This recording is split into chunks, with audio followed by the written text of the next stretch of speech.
La recompensa de Batia fue extraordinaria, porque extraordinario fue también el sacrificio que ella estuvo dispuesto a realizar.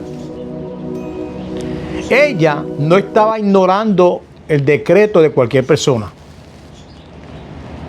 Ella estaba enfrentando el propio edicto de su padre.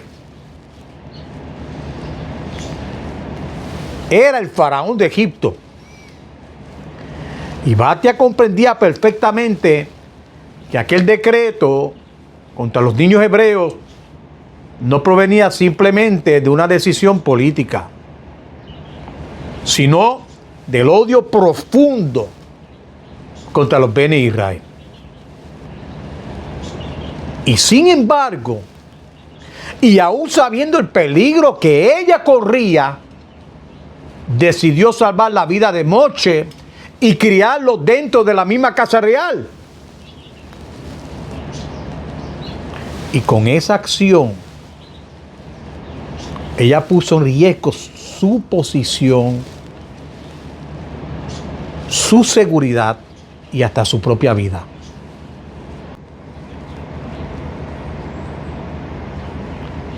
Y cuando finalmente llegó el momento señalado por la redención, los Bene Israel no permanecieron en Egipto ni un solo instante adicional. Y la salida salió rápidamente y bien impresionante. Los mismos egipcios los presionaban para que abandonaran la tierra cuanto antes. Y debido a aquella prisa, no tuvieron el tiempo suficiente para preparar las provisiones elaboradas para el camino. Y solamente lo que llevaron fue la masa amarga, sin levadura, que originalmente pensaban dejar fermentar antes de hornearla. Y más adelante, de aquella masa que llevaron, ellos hicieron mazot.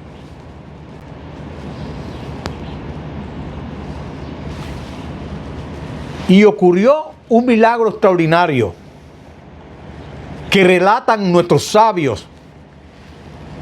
Aquella mazot alcanzaron para alimentar al pueblo durante 30 días completos.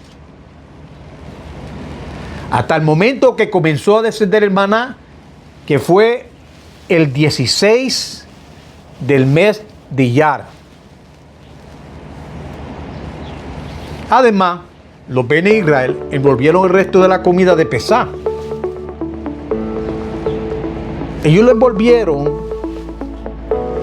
y lo cargaron sobre sus propios hombros, no permitiendo que los burros que andaban con ellos llevaban esos sobrantes, porque apreciaban profundamente la misbah de Hashem y consideraban sagrado todo lo relacionado con ella.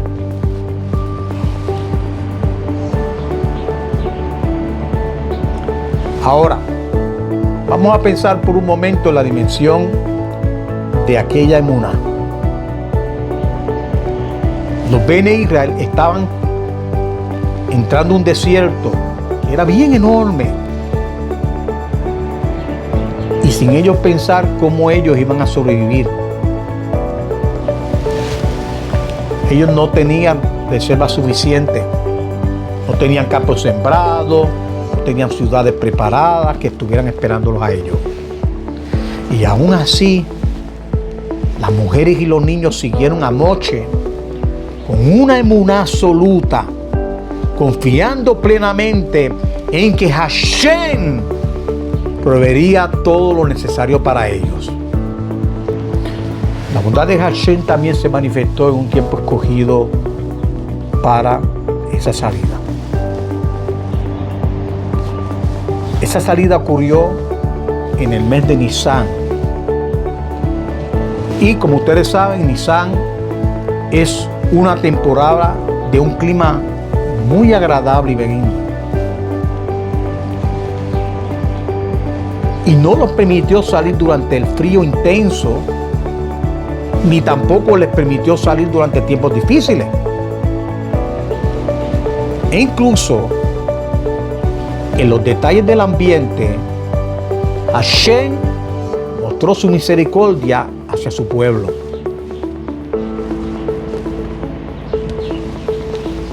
Y los Bene Israel llegaron rápidamente a su primer destino. ¿Y dónde era su primer destino? Era la ciudad de Ramsés. Y desde allí, según enseña nuestro Sajamín, fueron trasladados milagrosamente hasta Sucot con una rapidez sobrenatural, como si ellos viajaran sobre las alas de águila. Y después continuaron, avanzaron hacia Itam, que ese era el lugar donde iba a marcar el borde del desierto. Antes que el mar se abriera, los Bene Israel siguieron avanzando hacia las aguas con una fe muy impresionante. Y continuaron caminando desde el mar mientras las olas chocaban con fuerza contra ellos, hasta el punto, escúchelo bien, que el agua les llegó literalmente hasta el cuello. Y en ese momento se presentó Samael intentando acusar al pueblo de Israel delante de Hashem. Y procuró convencer al ángel del mar de destruir a los Bene Israel, argumentando que ellos no eran dignos de salvación. Amo del universo, dijo Samael, ¿acaso los hijos de Israel no practicaron idolatría en Egipto? ¿Por qué entonces merecen que se haga misericordia a su favor? Pero Hashem rechazó inmediatamente aquella acusación y respondió: necio, ellos no sirvieron a esos ídolos por decisión propia. La idolatría de ellos fue consecuencia de su esclavitud, de la opresión y de la confusión espiritual que ellos estaban viviendo. No puedes juzgar de la misma manera a quien actúa bajo presión, a quien actúa bajo amenaza, como quien se rebela voluntariamente contra mí. Y después de escuchar la defensa de Hashem, el ángel del mar aceptó su palabra y desvió su furia contra los egipcios, preparándose entonces para destruir a los perseguidores de Israel y no al pueblo redimido.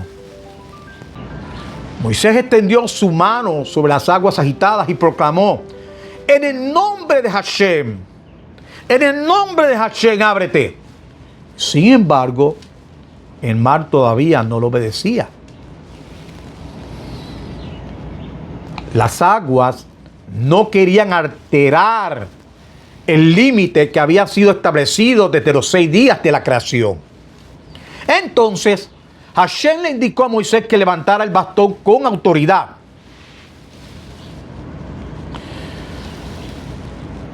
Tal como un amo levanta su vara frente a un esclavo cuando es rebelde.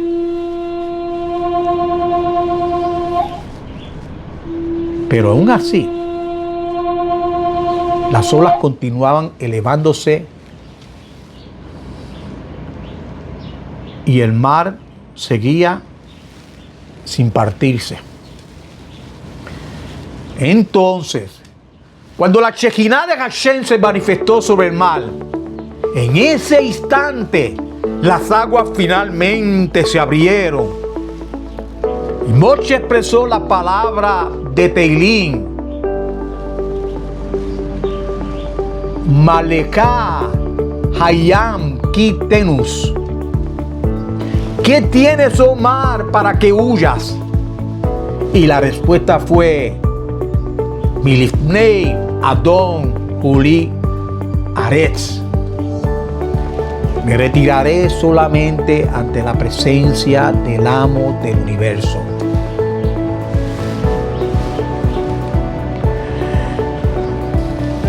Y el estruendo producido por el mar al partirse fue tan enorme que pudo escucharse inclusive hasta las tierras más lejanas. Y el milagro no ocurrió solamente en Yam-Suf. Todas las aguas del mundo se partieron ante aquel acontecimiento. Los ríos, los lagos, los manantiales e incluso el agua de las personas que tenían almacenada en sus recipientes también se estaba dividiendo en ese momento. Y solo volvieron a juntarse cuando las aguas del mar Yam-Suf volvieron a su normalidad. Y mientras los Bene Israel avanzaban hacia el interior del mar, notaron que el terreno abajo de sus pies todavía estaba fangoso y húmedo. Y aquella situación no era una casualidad. Hashem deseaba observar cuál sería la reacción del pueblo en medio de este gran milagro.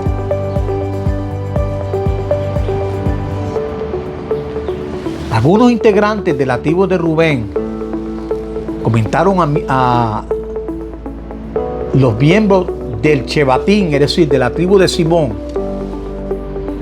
después de salir del barro de Egipto, nuevamente estamos caminando bajo fango. Y Hashem tomó aquellas expresiones como una queja y una falta de reconocimiento hacia su salvación. Sin embargo, aún así declaró: aunque se han quedado junto a mí en el Yam-Suf, de todas maneras los rescataré, para que mi nombre sea engrandecido y santificado delante de todos.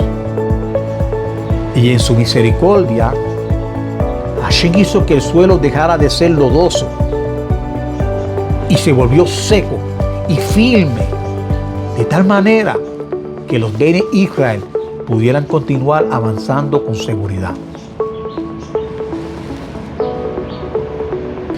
Y mientras el pueblo atravesaba las aguas, el ángel Gabriel permanecía junto a ellos como un protector, como un defensor. Y lo que hizo fue que se colocó al lado de Israel, así como un muro resguardado. Entonces proclamó a las aguas del lado derecho: respetad y cuidad al clan Israel, porque en el futuro recibirán la Torá entregada por la diestra de Hashem. Y también reprendió la del lado izquierdo, diciendo: no hagáis daño a este pueblo, pues en tiempos futuros colocarán los tefilín sobre su mano, sobre su brazo izquierdo, al servicio del Creador. Y cuando los hijos de Israel atravesaron el Yam-Suf,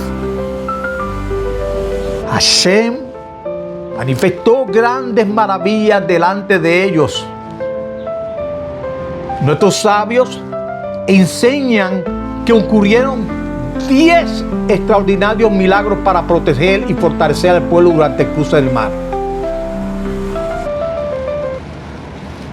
Las aguas del mar se dividieron y se abrieron completamente delante de ellos. Sobre sus cabezas se formó una especie de cobertura protectora,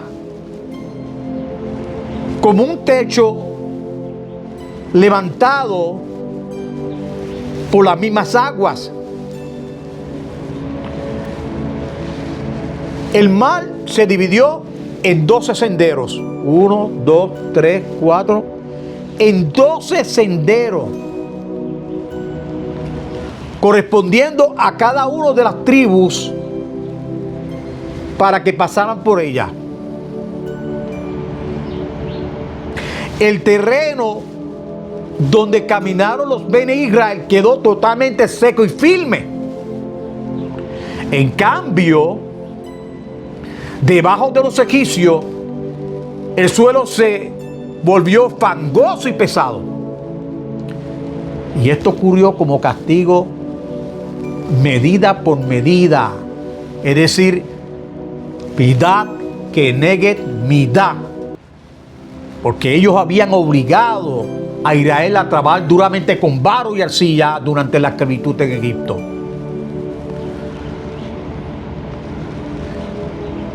Las aguas llegaron a endurecerse como una piedra sólida, golpeando y dañando a los egipcios que perseguían a Israel.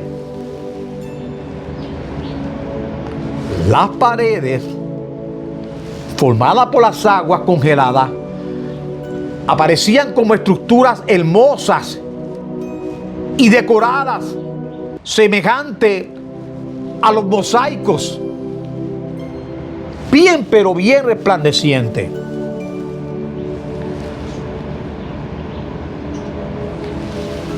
Y aquellas murallas que parecían mosaicos eran transparentes. Así que cada uno de la tribu podía observar, además de cruzar el mar. Y eso le traía tranquilidad y seguridad al corazón de cada uno de ellos. Y si alguno de los hijos de Israel les daba sed cuando estaban cruzando, solamente deberían de extender su mano hacia la pared de agua y de ella brotaba agua dulce para ellos beber.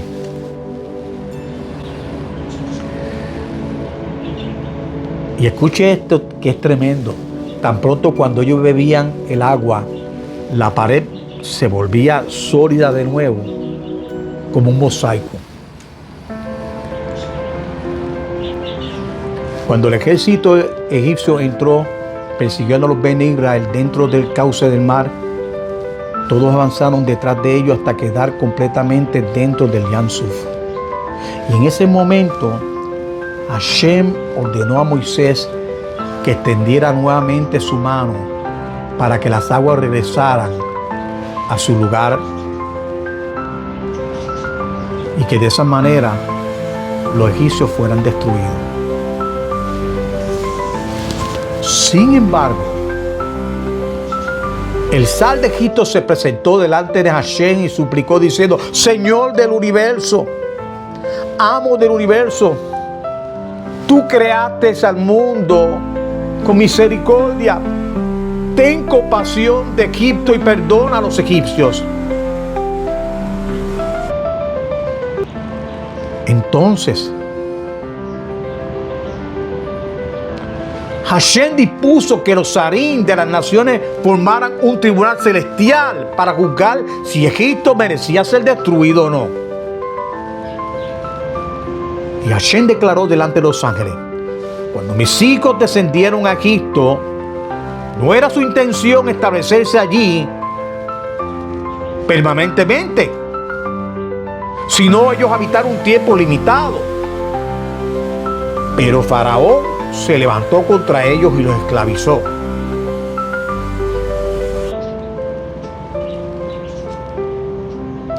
Primero, los convirtió en pastores bajo presión. Luego, en trabajadores forzosos de construcción. Y más adelante decretó que los recién nacidos fueran arrojados al Nilo. Y finalmente ordenó que las parteras asesinaran a los niños hebreos. Y el zar de Egipto respondió: amo del universo, la verdad y la justicia está de tu lado. ¿Pero acaso sería posible salvar a los Bene Israel sin tener que destruir a los egipcios. Entonces, el ángel Mijael le hizo una señal a Gabriel. Y Gabriel descendió a Egipto y regresó trayendo un ladrillo dentro del cual estaba cementado el cuerpo de un niño judío muerto. Y al ver aquello, el atributo de justicia proclamó delante de Hashem: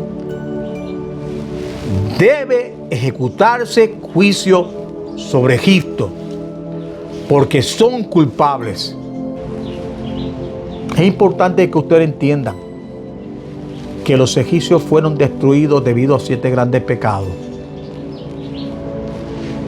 la idolatría, la inmoralidad, asesinato, opresión, explotación, profanación del nombre de Hashem, arrogancia y calumnia.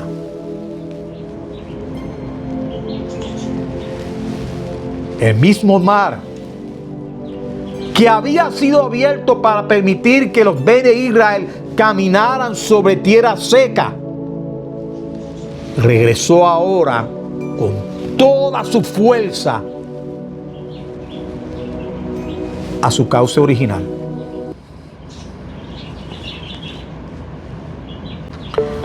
Y así como Egipto había sido golpeado con 10 plagas, dentro de Egipto también fueron golpeados con 10 plagas junto al mar.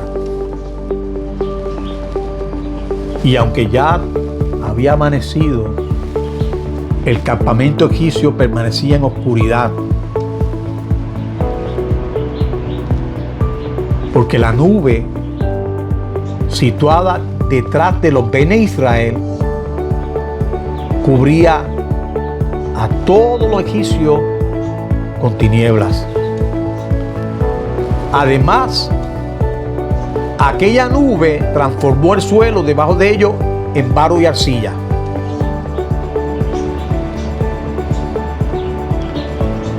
El pilar, ese pilar de fuego que iluminaba a Israel, despedía un calor tan intenso contra los egipcios que hasta el punto que le hizo caer las cerraduras de los caballos.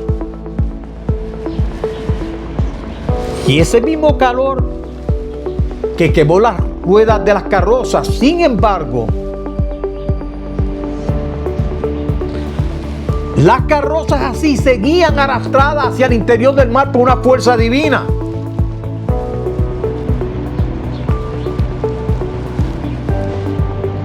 Es importante que sepan que estas plagas son resumidas en la Torá cuando dice: Él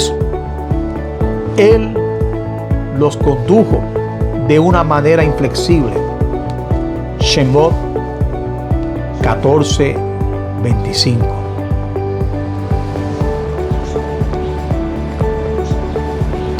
Indicando claramente que Faraón había recibido un castigo midá keneger midá, es decir, medida, por endurecer su corazón y aumentar la dureza de esclavitud sobre los Bene Israel. Y al desprenderse las herraduras de los animales, muchos egipcios fueron lanzados fuera de su carroza y quedaron atrapados en el barro. Y ellos no podían levantarse nuevamente. Y cuando las aguas comenzaron a regresar, ni un solo egipcio pudo escapar. Donde quiera que alguno intentaba huir, una ola venía y lo alcanzaba. Y Hashem sacudió al egipcio como quien vuelca un recipiente de arriba para abajo. Ellos caían dentro del mar y aún después de hundirse, Las aguas que están abajo, las aguas inferiores lo expulsaban hacia arriba. Las aguas superiores lo volvían nuevamente a empujar hacia las profundidades. Y algunos de los egipcios quedaron enterrados bajo la tierra en el fondo del mar.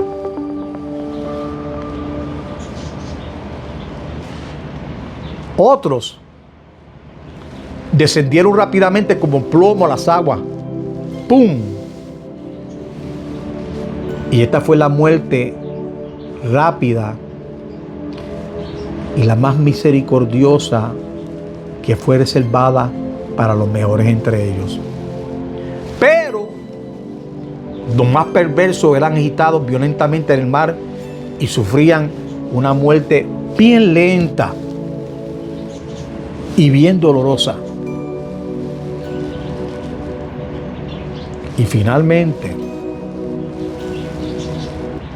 el mar expulsó hacia la orilla los cuerpos de los egipcios para que los hijos de Israel pudieran contemplarlos con sus propios ojos.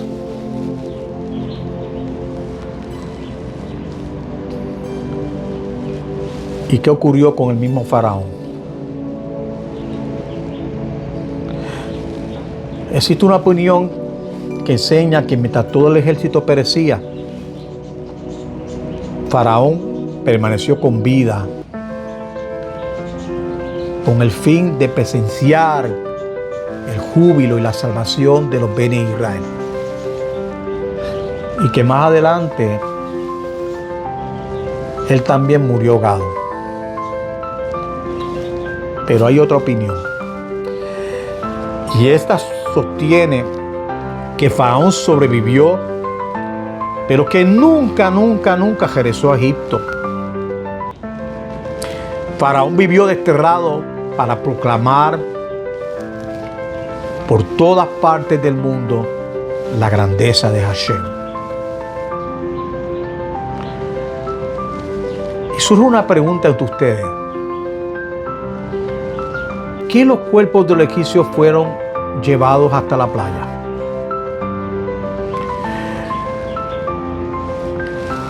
Y para esto hay 4 razones. La primera es, los Bene Israel no estaban completamente convencidos de que los egipcios realmente habían muerto. Pensaban que tal vez habían salido por otro lado del mar.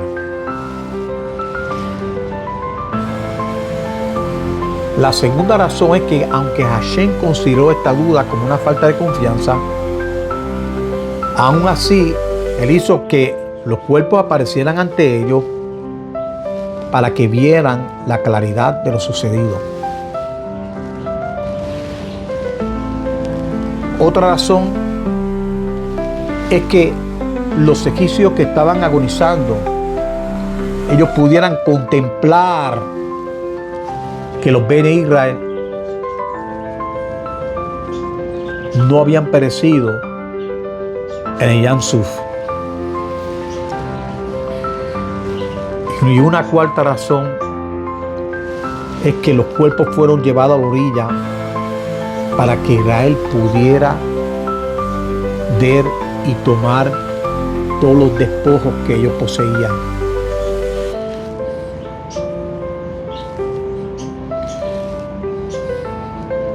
También para que los Bene Israel pudieran reprender a los egipcios moribundos por toda la injusticia y la crueldad que ellos habían cometido contra ellos.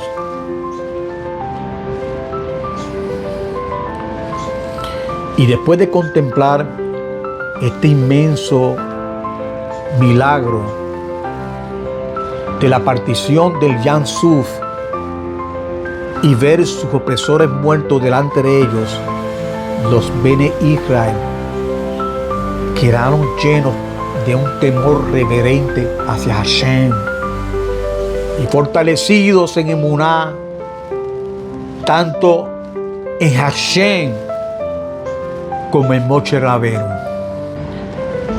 Y fue precisamente el mérito de esa emuná que Ruach HaKodesh reposó sobre ellos, permitiéndoles elevar la chirá, cántico, delante de Hashem.